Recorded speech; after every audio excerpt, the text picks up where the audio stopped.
Hi guys.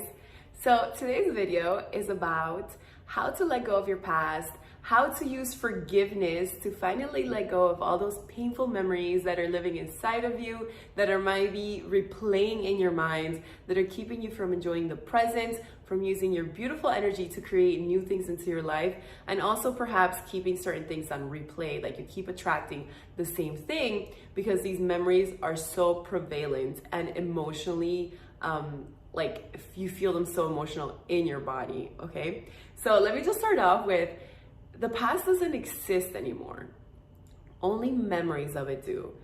So when we have these memories and you relive them in the present, your body goes into panic as if it was living it over and over again, or like sadness or sorrow. It's kind of like watching a movie like that has the same plot and is an unpleasant movie, right? You still feel those certain emotions.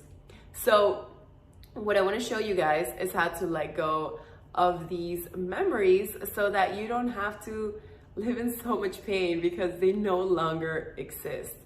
The hack for me was learning how to forgive, and it's not something that we just say like, oh, forgive and let go, like casually. You can use the power of your mind to go into your heart, into your subconscious, and really delete those memories once and for all, so you don't have to constantly do it all the time. I'm going to share that with you now. So the cool thing is that we're going to use meditation, and meditation has different definitions because different people use it for different means. But in the way that I'm explaining it to you guys is that we're going to use our breath, to calm down and remove ourselves from the physical world right now. So you want to calm down your body, you want to calm down your mind so you don't have like a million thoughts about what you have to do for work, what you have to do tomorrow. And you just want to relax. I'm sure that there's a lot of videos I could show you that. If not, I'll make one soon enough. But you relax for like 10 minutes. And then I want you guys to get into a high vibration of love, of like complete love and kindness, compassion, bliss. And if you don't know how to do that, the easiest way is to like imagine things you already love and bring you joy. Like things, it could be your children, your family, your pets. And if you don't have anything like that, it could be something like nature, just like that extreme gratitude for being in this beautiful world. I understand that it could be challenging sometimes, especially if you're like in a space of like sadness. I could relate to that. A very long time ago, I couldn't really find something that would bring me that kind of joy, but I would think about my pet at the time. I would just think about him. He would bring me so much happiness, and the love that I wanted to share with him, I then started mirroring that love back to myself.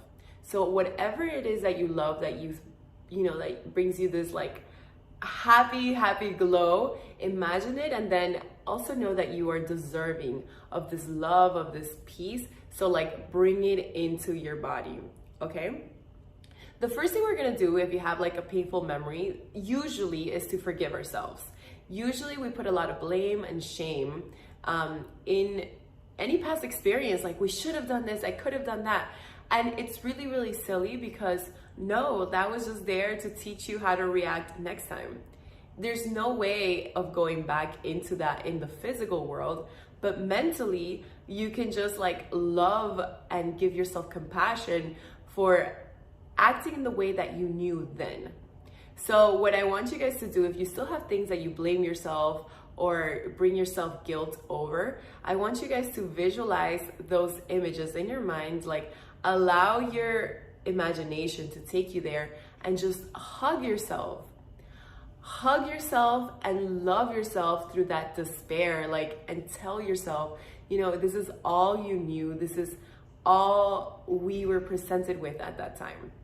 So a really good mantra prayer that I swear by because I've used it so often is the Ho'oponopono prayer, and it goes like, I'm sorry, I forgive you, I love you, thank you. Okay, it's a mantra that you repeat over and over and over again. So if you're having trouble letting it go just with the visual, repeat that to yourself. Visualize yourself at whatever age, even if you were a child, right? A lot of times we hold these like guilt and shame from when we acted when we were kids. and that's it. We didn't know better. So the Ho'oponopono prayer with a visualization of I'm sorry, please forgive me, I love you, thank you, is going to really allow you to feel that compassion for yourself. And just know that you're saying I'm sorry for being so judgmental towards yourself, so trying to be such a perfectionist with this human, because you're a human, you're worthy of all this love and compassion that you are now learning to provide for yourself. Okay, so that's the first thing that you want to do. Forgive yourself first in any encounter, and also know that anytime you have a altercation with another person, we often hold guilt with how we reacted. Even though we're really mad at them, we're also, that anger that goes outward is going inward. So every emotion is a two-way street. You send out love, you can only receive love. You send out hate, you can only receive hate, because it's a double-ended sword. There's no other way around it. So the next step, for example, if you have an altercation, is forgive the people that were involved. And we do this through the same way of going into our mind, visualizing the space, and understanding that everybody's trying their best with the information provided. So once you're forgiving yourself, just look at the other person with compassion. See them as wounded children that do not know how to communicate. They say hurtful things perhaps, but if you must know anything about the brain, is that when it's under panic, when the body panics, it starts glitching. Basically, it goes in does not compute mode. So while people may have said hurtful things, it is just an energy inside of them that did not have an outlet, and you just happened to be the outlet at that time. And also, you allowed yourself to be the outlet, because we every situation is a two-way. It's created by the two parties involved. So I will teach you guys how no longer to get yourself in those situations. But in the meantime, from the past, let's just erase them. Let's send them a lot of love and compassion, and really through the understanding of they are not aware or purposely hurtful when they're saying these things to you. They're just in so much pain, they don't know what way to express themselves, okay? Again, I'm sorry, please forgive me, I love you, thank you, will help you forgive people. And I know that it sounds weird or silly that you're asking for forgiveness, but you're asking for forgiveness because you misunderstood them, because you didn't have the compassion or kindness and understanding at that time to know that they were in so much pain that they started being aggressive towards you. Now, this is all in imagination land, right? Obviously, in the physical world, we can deal with situations with compassion, but remove ourselves in the process. There's no need for us to take on physical altercations or aggression or verbal aggression, but that comes with knowing and observing when is our time to go or come into spaces. I'll teach you guys in future videos. If it's too hard for you to forgive, or you forgave it, but there's still pain over that memory, you can actually go into your subconscious mind with your meditation and recreate a better one. Especially if you were a child and you felt like something was really aggressive and you just don't want to think about it anymore, replay it in the way that you wish it would have happened. This is called revision, and you can use it on your through your daily lives. And it's really cool because you're kind of just playing with your memory a little bit and upgrading how you saw and felt something. And the truth of the matter is that, not everything's black and white. So even if you had a negative or sad childhood, there were also a lot of beautiful, good moments in that. It's just that our minds will cling on to the highly emotional memories. So if you just start remembering all the beauty, all the good, you will carry that on into your present so that you bring more of that.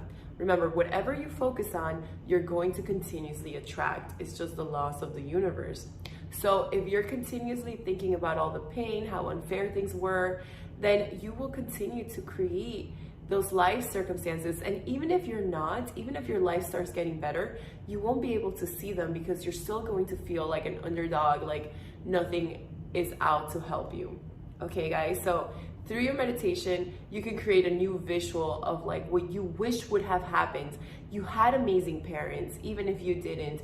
You had amazing relationships, even if you didn't. But make sure that you know that you are doing this so that you can feel supported and like create a new momentum for your present and your future. Okay.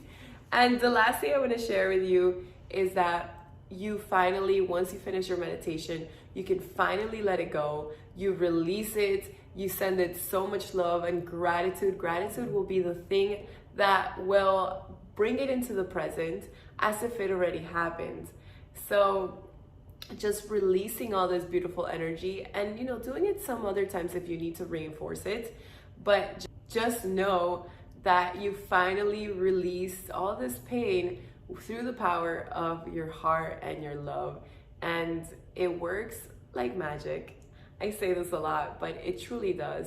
And know that just because you forgave a circumstance or a person does not mean you should expose yourself to a certain person again if they haven't physically changed. But you can still in your mind visualize them as a different person. But it does not mean that you should expose yourself to anybody that has any belligerent behavior. However, it is really cool to start seeing some people actually become the person that you visualize them as. Just give them a little bit of time, but don't become attached to it happening. Just like, have this beautiful energy around it, these beautiful visuals, but it might not come from them. So let's say if you're dealing with an ex, it's okay to visualize them as better people, but that doesn't necessarily mean that, they have to be the ones to provide that companionship for you in the future. It could, like the person you imagine could come from somebody else. Okay, I hope that all made sense. If you guys have any questions, drop them below. I would love to keep helping you guys because this is really life transformational and you can live your life with so much peace and love and just see amazing things happen in your life, because when you're in peace, you can create and materialize and manifest so much faster. Okay, guys? Love you guys so much. Bye.